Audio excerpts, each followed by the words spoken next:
Good morning. I'm outside today. Pulled my hair up, so if it doesn't look, just don't even pay about my hair. Pay attention about my hair. Welcome, welcome. I'm so glad to see you. I'm so glad you're here. I have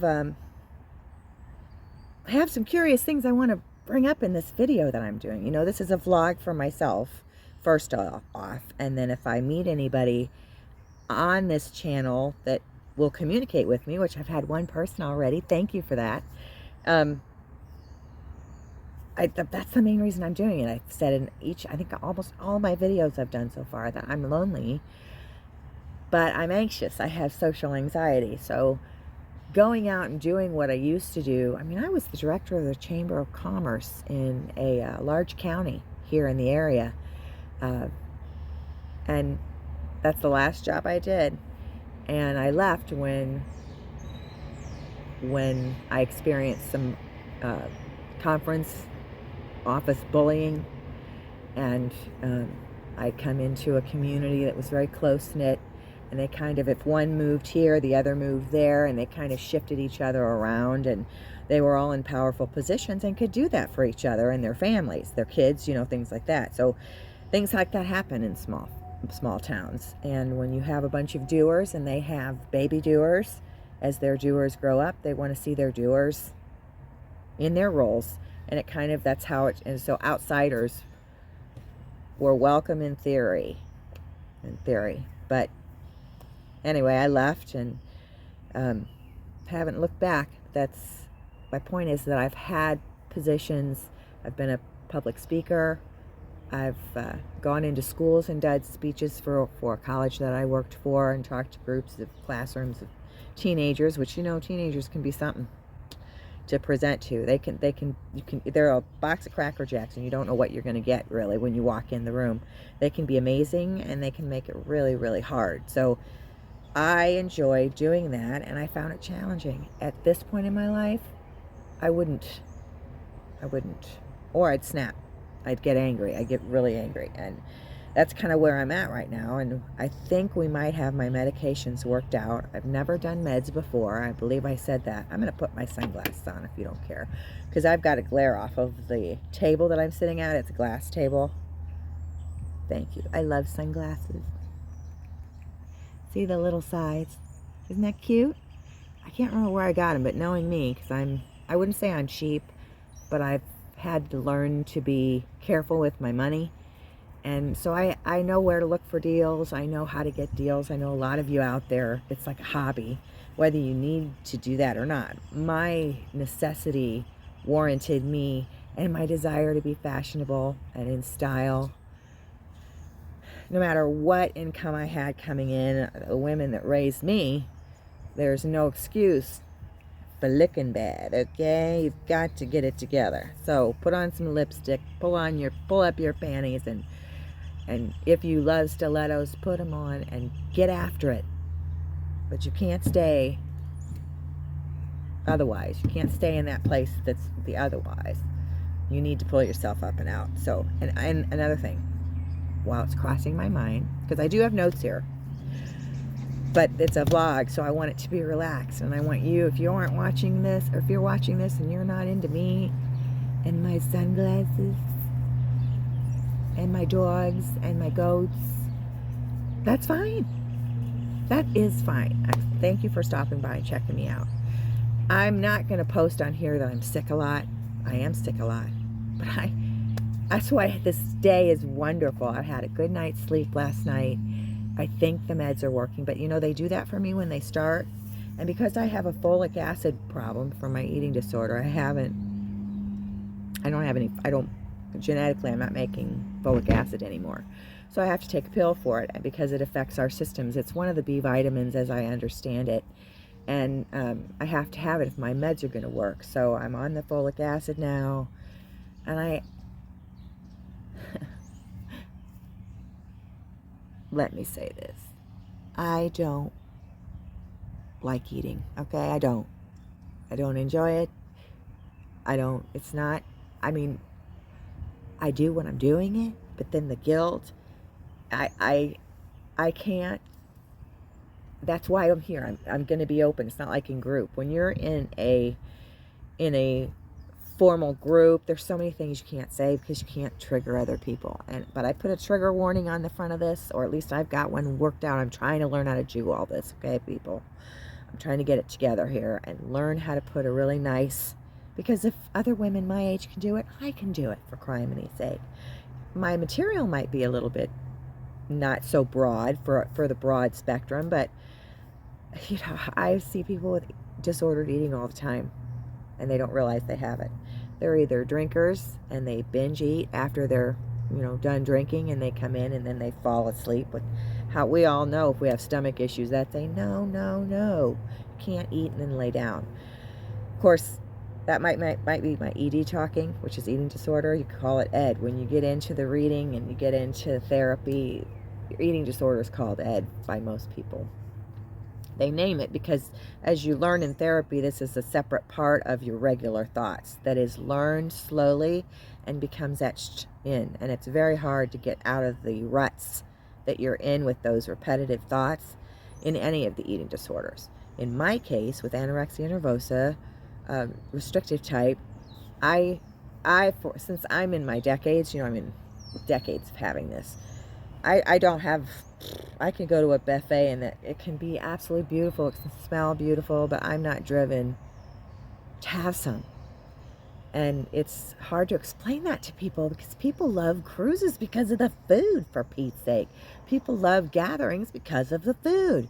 And they can't understand when someone, for whatever reason, if you're tempted that you might eat too much, if you're just not interested, and anywhere in between.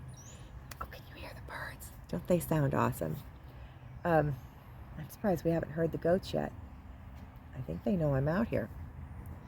Anyway, people love food for different reasons, but a lot of people love food. We don't. I know if you're like me, you don't love food, and I know why. But some people that are discovering their eating disorder and older, I think I want to make more awareness about it. I think you may have had an eating disorder a quite long time if you are discovering it at my age, which is over 50, that you have an eating disorder. I would bet without having any data, half of you have had it since you were teenagers, or maybe even late childhood, 11, 12, when we go into puberty and all of that. I would bet, because I've lived with this so long. I've tried. Isn't that cool? I think that's a woodpecker. I've had this for so long that I got to remember, I want to also talk to people that are discovering this new. It's still intimidating to think that you have, because look at me, I'm not skin and bone. Everybody expects anorexics to be skin and bone, and they do become skin and bone, but there's a value to their health, to our health, before we get to skin and bone, because I feel like I'm melting when I'm quickly losing weight. That's how I describe it. Like, for me, my ED makes it beautiful, and it's like sucking on a piece of candy that you really enjoy and just getting down to nothing, and you still got that great taste in your mouth. And for me, I like the feeling. It's comforting to me when my body's, quite frankly, going down to eating itself. My liver I've got bad liver, fatty liver, non-alcoholic fatty liver, and I have high AST and ALT numbers, which, as I've been told, it means that my liver is turning in on itself because it's, I'm starving myself. So that's disturbing, right?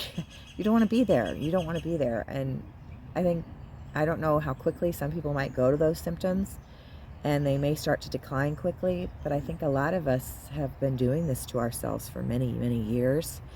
And there was a young lady in my group, I just left group, so no more group talk, that was, I think she's 32, and she was talking about her ED, and that she's had it since she was 17, and for her, that's a very long time. And I said to her and the group, I said, because I think the oldest one in there is in her early 40s, and then they're all in their late 20s and 30s. And then there's me. Sometimes there's a man that comes in the group because that's more of a rarity, but they do exist. Men do have this eating disorder. So please, if you're a gentleman, please don't tune me out. You might want to if you're a macho guy, and because I'm going to talk about menopause and stuff like that. But usually if I'm going to talk about menopause, I'm going to try and put it in the title to save you the trouble. You know what I'm saying? Because we might have other things in common, but not that if you're a guy. So I'm going to try and do that. Today, what I wanted to bring to your attention is a list I found. See my list? I do a lot of notes. I do a lot of writing. I learned young not to do writing and then put it anywhere anybody can find it. But now, but the husband I have now doesn't care. I can leave things lay around. I don't even think he looks at them. These are just notes I've been making through some of my illnesses. And, you know, when you're feeling really bad, you look people up like me doing this presentation right now, this talk. And you just want encouragement. You want to feel like there's other people out there struggling. Oh my gosh, yes.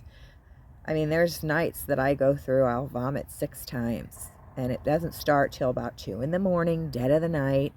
And it comes on me. I'll wake up with sweats. I'm sweating. And my ears are ringing.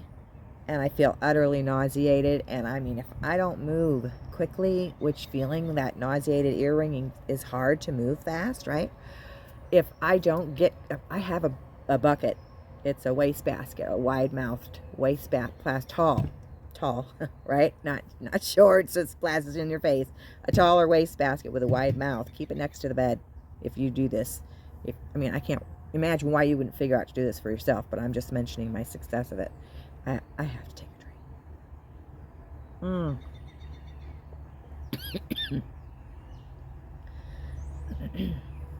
How many of you love coffee? Coffee bar, I'm here. Pick me. Coffee bar, love it.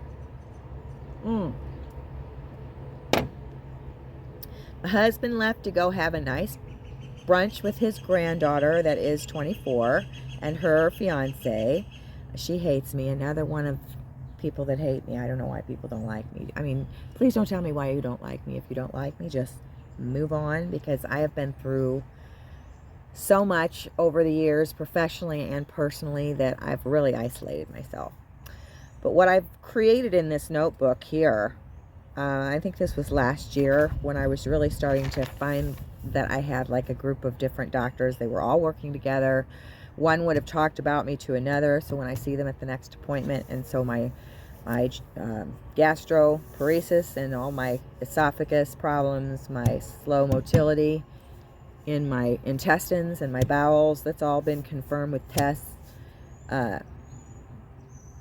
It all leads to them talking to each other. And then I have a genome kind of thing with my genetics that I have stopped making folic acid, and so I have to take that, like I mentioned earlier.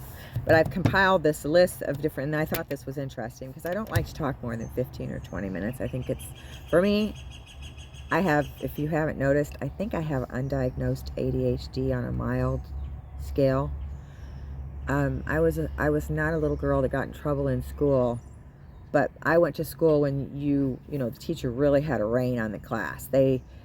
Kids weren't getting out of control and all kinds of different things going on in the classroom. It was, you did as you were told, you got a whack. I mean, and I don't like spankings. I've never liked punishment. I don't mind breaking the rules if I feel there's a good reason for it. I'm not a conformist by any means. But I do, if I see the reason in something, I participate. I'm a willing participant, but I'm not the type of personality to be told. And I don't know if that's part of this eating disorder or if it's just my personality, because I can be pretty agreeable, I think. But I won't take any shit.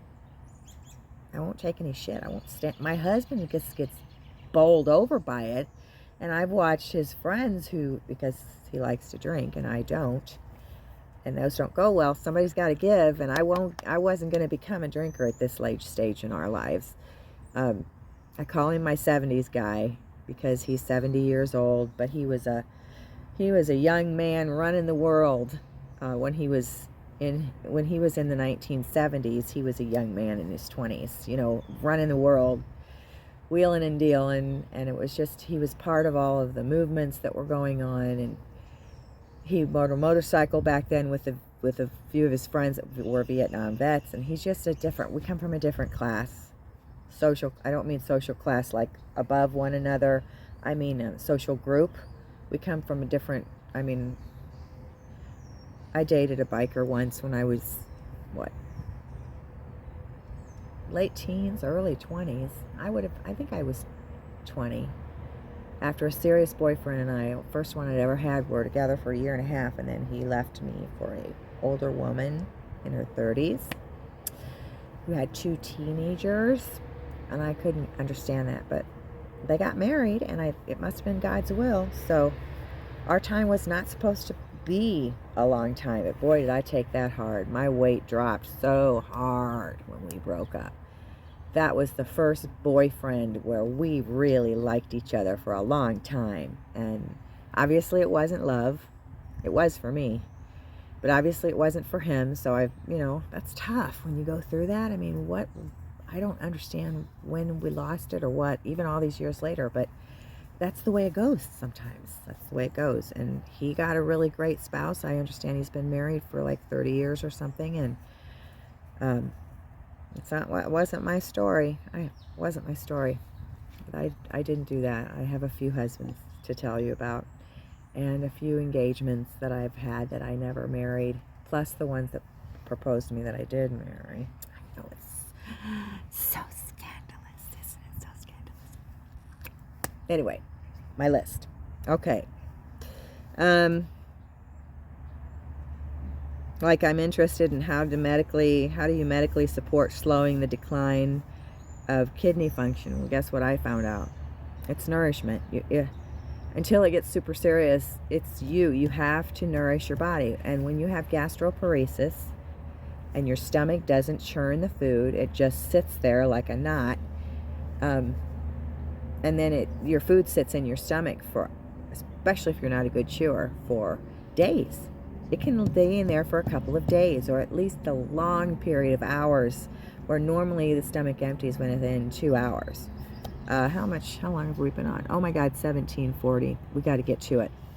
The list. Okay, so that's something to think about, your kidneys and where your kidney function is at. If you don't know, you might want to look, because if you're looking at me and you either love someone that has an eating disorder, or I honestly don't know how this affects. I think it's only anorexics that have the high liver AST and ALT because of starvation. And the other eating disorders take in food. Even if they regurgitate, they take in more calories than they regurgitate sometimes, and so you can see them in larger bodies. I mean, I'm in a larger body, and I'm an anorexic, so you've got to bend those ideals that you have, and that's my goal, is start bending some ideals. You can learn you have this when you're older. You can develop this when you're older. Let's say you've been married to someone you're totally in love with, and he dies after 40 years.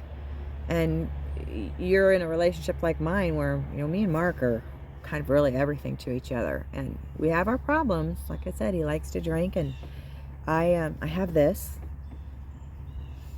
You know, and it can complicate things, but if you love each other, you find ways, you know what I mean? And he's not the type to fuss over me, so we do struggle when I'm super, super sick. He's kind, but he's not a fusser type, like goes into mother hen mode or something. I'm kind of on my own when I'm throwing up, and he has helped, like, dump the wastebasket a couple of times, because I can't do it, and I'm gonna need it again in a minute. Oh, I hate that feeling. Just sit up and throw up if I can't get to. That's why I said triggers. Sorry, be aware. And it's exhausting. And what I was doing before I had my pacemaker, I think I can show you this.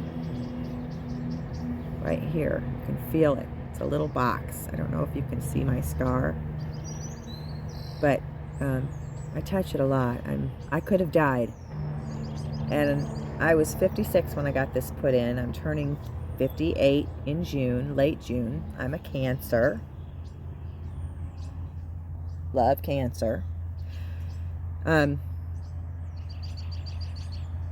Yeah, so my pacemaker, I'll tell you about that story a different time. But it was an emergency, and when I was throwing up before the pacemaker was put in, I was passing out because my heart rate was dropping below 40 or just gone. It was just leaving me completely, and I'd fall to the floor. I hit my head on the wall because our toilet where I was going on in our ensuite is right next to a wall and then a sink cabinet, So either way I go, I'm going to hit myself. And I mean, he's the type that will puke if he hears puking. So being next to me and helping me while I'm sick was, oh, look at that little tiny spider, was really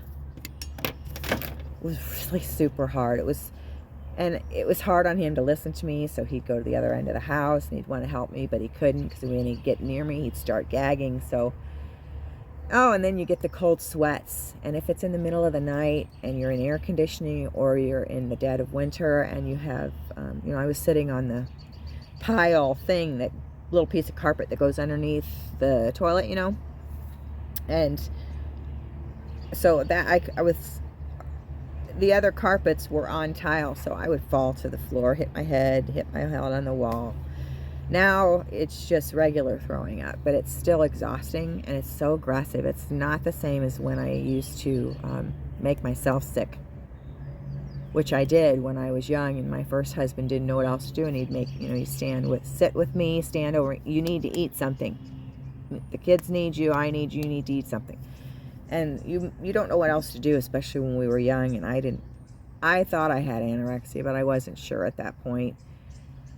Because again, I thought you're only anorexic if you're emaciated, which emaciated means super thin, lost muscle, just you can see the bones in the chest real bad. I mean, that's one of the bad things is my ED says that's beautiful. It tells me it's so pretty when you've got the bony chest, décolleté. That's called a décolleté here, and my collarbone sticks out and all of that, and I don't naturally do that. I'm at about a weight, well, I'm really heavier than I've ever been, but at menopause, I've been told that's probably menopause, and so I'm more determined to lose the weight. Yeah, of course I am. I have anorexia, right? And for me to ever think that I'll never have this, I mean, I think you have it for life. Once you have it, you have to fight it for the rest of your life. Just like an alcoholic chooses to fight drinking and knows their triggers and they stay away from them, lest they fall into the behavior again, I have to do the same thing. It's a knee-jerk trigger reaction to stress, fear, anxiety. You fall right into those patterns if you don't say, stop, nope, I don't want to do this, I want to react in a different way. And I personally count backwards. I used Mel Robbins, 5, 4, 3, 2, 1. If you haven't looked up if you don't know about Mel Robbins, look her up. She is a firecracker. She's fantastic, and she teaches this 5, 4, 3, 2, 1 method, that because our brain naturally moves forward in sequence, to stop it and then count backwards is not a natural thing for the brain to do. And so it helps you re-enter a new thought because you've backed up the brain. You've stopped the brain from just wanting to move forward in sequence, and you've backed it up, and then you can enter a new thought. So I use that a lot. If you've never seen her, I really suggest it. Okay, so these are the things, and we're going to talk about different things. Not all of these, because these are all symptoms, but I didn't realize so many of these symptoms were my eating disorder. The brain shrinks, moody and withdrawn when you starve yourself. Thinning hair. Heart low and irregular rhythm. This is anorexia. Bone marrow creation slows down and it hits your immune system. Muscles and joints fail. Kidneys, they start to not work right and their levels drop. Slow intestines. Hormones decrease. you get cold and weak and irritable with that. And so with me going through menopause and then having this on top of it, it was bad. I'd be having hot flashes while I was throwing up, okay? And that could be something that I can laugh at now, because I have mentioned this before. So if you haven't watched all of them, then you don't care and you don't know. If you've watched it and you've heard me say it, oh well. I have had blood work done, because we have to keep an eye on my blood work all the time since I starved myself, unfortunately, because I'm doing better. I mean, I'm doing better right now. I'm doing better. I'm doing the work. I'm doing the psychoanalysis. I'm doing the 2+2s. I'm trying to do the behavior changes. And I'm trying to eat more than once a day. Good things, not cookies, not crackers, like food, right? Like, I have a video where I ate a salad. I hadn't eaten a salad in I don't know how long. And sometimes when I haven't eaten for a day and a half, and I do eat, I'll not be hungry, and then I start to eat, and I get hungry, and I realize, oh my God, I'm really hungry, and I've been numbing myself to my hunger. All right, slow intestines, hormones decrease, you're cold, weak, irritable, skin bruise easily and heal slower with little patches. I have little patches. You won't be able to see them. I have little patches, and I don't know. I'm going to go see a dermatologist. I don't know if they have to do with my eating disorder or if they have to do with aging. I mean, I'm almost 60. I don't know. But I want somebody to look at their little dry patches, and sometimes they itch, so it could be just a skin disease thing. Like sclerosis, not cirrhosis. Not cirrhosis of the liver. What am I trying to say? You know what I'm talking about. Anyway, yeah, brain shrinks during long starvation. That's scary. Okay, got my attention there. And alters the brain to hunger. I think that's what's happened to me. And that's what they agree. My doctors agree with me. I've been a starver for so many years that I guess I have pockets of fat that aren't here anymore, and on my temples that are gone. And I said, I've lost weight I've lost fat in my face. And that was when I was in the hospital most recently for, reintroducing food. And my blood pressure was skyrocketing when I was eating, because of my anxiety over overeating. And I ate half of everything they told me I had to eat. That's the minimum. I said, what can I do to avoid the feeding tube? You have to eat half of everything, but we want you to eat all of it. Well, that wasn't going to happen, okay? Nope. That's why in my video where you see me eat the salad, for me to finish the plate is a big deal to me. It's a big win. And I want to take my wins when I can.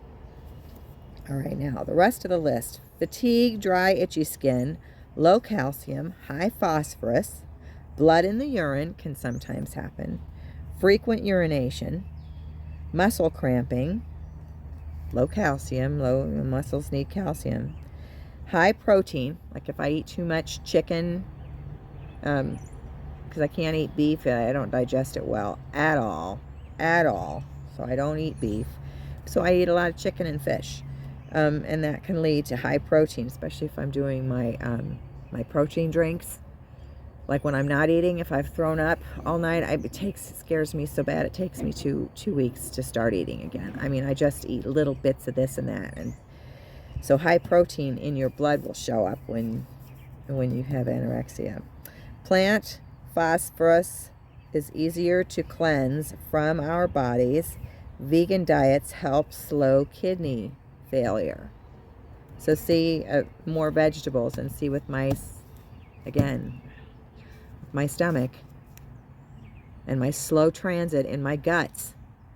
I mean, I can get bound up for 6 days and I don't want to eat. When you can't poop for 6 days, you are miserable. And I do feel like prunes really help a lot. Prune juice, I tolerate prune juice a lot better than I do prunes. I think it's a texture thing for me. I know they're like huge raisins, but I don't like them. So that's a no. As my granddaughter, who's 4, says, It's either or Okay, Dahlia. All right, my dear. I just love coffee. So what I showed you when this video first started, that's my garden coming up. We have an outdoor shower out here, which is wonderful to do. When Mark's working on the property, because we have 16 acres, so when he's working on the property, either in the woods or up around the pond, we have a 7-acre pond first. There's the highway, then the 7-acre pond, then us and our living space. And then and then another third is the woods with trails and all that. And we're surrounded by cornfields. So we're very rural. I'm a rural girl, okay? I grew up in town, in the city, but out in a suburb area. And I had a pool that I grew up going to, and was part of the swim team, and I really had a great childhood. My parents were blind. Both of them were blind, and I'm going to talk more about that in another video. I've gone a half an hour. Oh my God, I'm such a jibber jabber jaw. Having my coffee. Look, did you see my coffee mug? Isn't that cool? It's the Waffle House. Sorry, I've got different drippies on. I must be a messy coffee drinker. Now, I have created my slides that I want to put on the front of every video I do. And I've created slides that I want to put at the end, because I wanted to put the National Alliance for Eating Disorders website and their phone number at the end of every video. So, I mean, I have a bachelor's degree. I have done a lot of presentations. I know how to put together a video, but I don't know all the technology now with a phone. And I find doing it on the phone is so much easier. It's so much nicer. I'm going to go back and listen to the volume, make sure my volume's okay. But I've seen those little mics, I think. I don't know if they're remote. Do you know if they're remote? You clip them on and you can have a remote here and move back a little bit. You know what I mean? Right? Okay. All right, so that was interesting.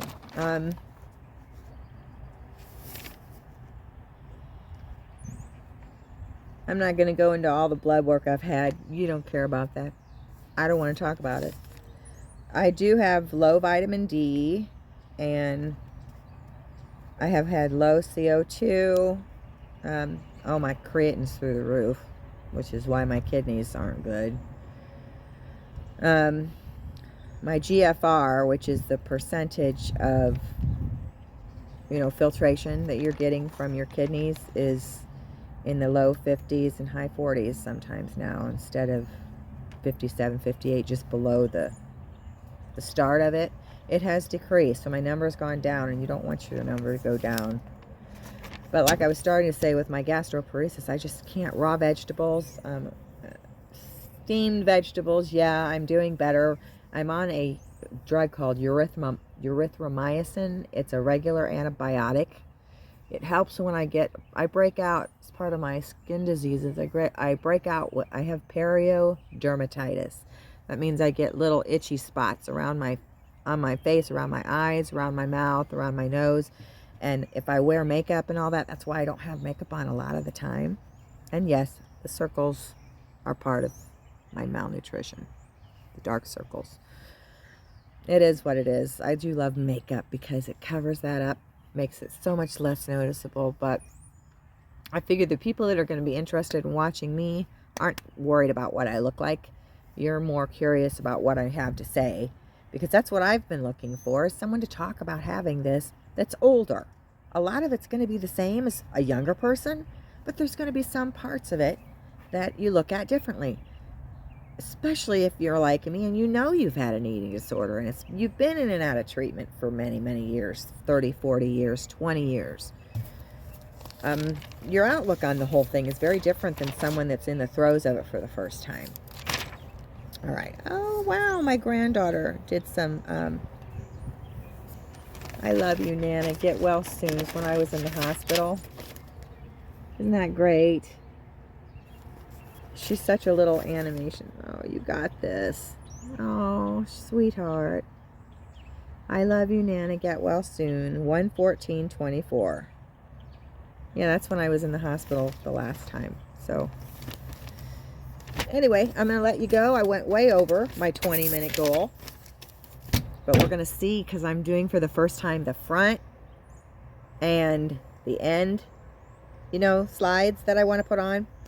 And we'll see how it looks. So next time, I don't know what I'm going to talk about. I was going to talk about my childhood. I mentioned that in the previous video to this one. But I think that's too broad of a spectrum. I have, because I had blind parents and they were very independent. I have neat stories there, but it did cause some unusual responsibilities for me. But I met them, and I was the better for them. As any of you know that have handicapped parents, that you're raised with, it's all you know. And as long as they make you the number one and they do everything they can to take care of you, it's a wonderful. I absolutely, I can't, somebody told me once that blind parents weren't allowed to have their children at one time because they didn't think that they could take care of them. So that's pretty amazing. I mean, I had C-sections with my girls, and if it hadn't been for medically safe C-sections and me being born in this time, I would have lost all my children. Oh, can you imagine? Anyway, I'm not going to get myself on that trail. That's my ED talking. It spins me up in care, and I start rolling over in my head about the war and the people that are getting hurt, and that's hopefully the med tweaks that we did will help me get rid of some of those ruminating thoughts. I don't want to get lost in thoughts. I can't like that. I can't do anything to help those people. I can pray for them, and I do, but I can't get myself that anxious about the horrors that are going on in the world to the point where it's affecting my relationships, which I have with my children and my husband. I just can't let that happen. So that's me telling you honestly what goes in my mind, and then how I've got to stop it and redirect my thoughts. It's a huge thing I would suggest doing. Okay, well, in regards to talking about my past, I'm going to be breaking it up into bits and more about things, circumstances and things in my life rather than how old I was. I will do it sequentially, but I think there was a lot of wonderful things to talk about. So I'm not all negative here. I've told you that, and don't want all that.